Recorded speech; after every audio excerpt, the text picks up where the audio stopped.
Hi, my name is Curtis McGee and I own and operate Curious Plant along with my wife Elizabeth. In this video, we're going to be talking about water and humidity for tropical and Mexican butterworts. We get a lot of questions about watering, especially when it comes to the succulent or what some call dormancy phase of butterworts.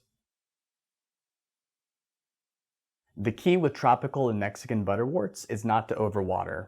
I think a lot of beginning growers assume that since butterworts are carnivorous, they like the same boggy wet soil types that are common with other carnivorous plants like sundews. This is a common misconception. In their natural habitat, tropical and Mexican butterworts like to grow on rocky, calcium-rich soils, which drain quickly compared to peaty bog soils. So based on this, we know that a well-draining media is important. The one I'm using here is a mix we offer containing crushed coral, perlite, and silica sand. As we already discussed in the potting video, a larger pot with drain holes will also help prevent the soil from getting too soggy and stabilize moisture levels. As far as the amount of moisture, we also know from their natural habitats that tropical and Mexican butterworts typically experience warm, damp summers and dry, cool winters. So when a butterwort has its carnivorous leaves, it's best to keep the soil damp at all times. By this I mean that pieces of the media should stick together or to your fingers easily. Feeling the weight of the pot is also a way to estimate soil dampness. A pot that is well watered will be heavier and then become lighter as it dries out. When a butterwort enters its succulent phase, it's best to keep the soil more dry. Estimating the dryness again can be done by feeling the soil itself or weight of the pot. Once the media crumbles apart when touched or the pot feels light, this could be a good time to water again. The amount and frequency of watering to keep the soil more damp or dry will be affected by temperature and humidity. Low humidity and high temperature will usually require more watering, whereas a high humidity and a low temperature will need less. Watering tropical and Mexican butterworts is usually done one of two ways, either overhead or using the tray method. For the overhead method, you want to carefully pour the water in the soil around the plant until it drains out the bottom. Don't want to pour the water on the plant. And we can always dump out any water that's left in the tray afterwards. Some benefits of using the overhead method are that it will keep the soil fresh over a longer period of time as impurities are flushed out with each watering. The water itself will also stay fresh since it won't be sitting and stagnating for longer periods of time around the base of the pot. And lastly, it ensures that some water is available near the soil surface where it can be used more easily by the plant, which can be harder to achieve in taller pots using the tray method. Some downsides of using the overhead method are that it can cause more soil and root disturbance due to erosion.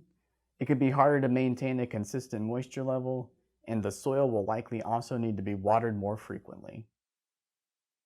For the tray method of watering, you'll want to set the pot in a small saucer and then fill the saucer with about 1/4 to 1/2 inch of water, depending on the size of the pot. So over time, the soil will wick up the water it needs to the holes in the bottom. Water in the tray can be refilled as needed. Some benefits of using the tray method are that it'll be easier to maintain a consistent moisture level and that you won't have to remember to water as often. Some downsides of using the tray method are that the pot won't be flushed of impurities. Impurities can also become more concentrated over time if water with a higher salt and mineral content is used because the water will evaporate from the pot, leaving the salts and minerals behind. If the pot is very tall or media extremely porous, the water may not be able to wick all the way to the surface where it can be used by the plant.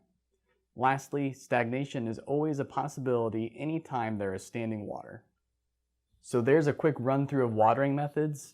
Whichever one you use is really a matter of preference and whatever suits your own personal needs. Sometimes switching between the two methods is useful. For instance, when the plant's in its carnivorous form, you could use the tray method since the soil has to be damp all the time, and then you can switch over to the overhead method when the plant enters its succulent phase. For humidity, aiming for levels in the 45 to 80% range is a good goal. Keeping in mind the moisture level in the soil can actually create a bit of a microclimate for the plant, as the evaporating water will increase the humidity slightly just above the soil surface. One of the things that we want to caution against when it comes to watering and humidity is that you never want to miss tropical or Mexican butterworts, as this can cause a good deal of stress to the plant. This is because water gets down in the crown of the plant, which needs to have good airflow, and it can also wash off the dew repeatedly, which just means that the plant has to work harder to make more. We've seen misting and excess water cause leaf deformities, brown spots, and in the worst cases, even crown rot, which the plants cannot recover from.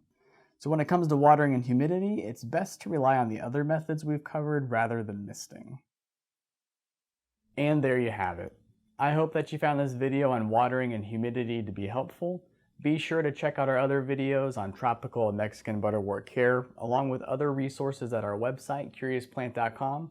Thank you for watching.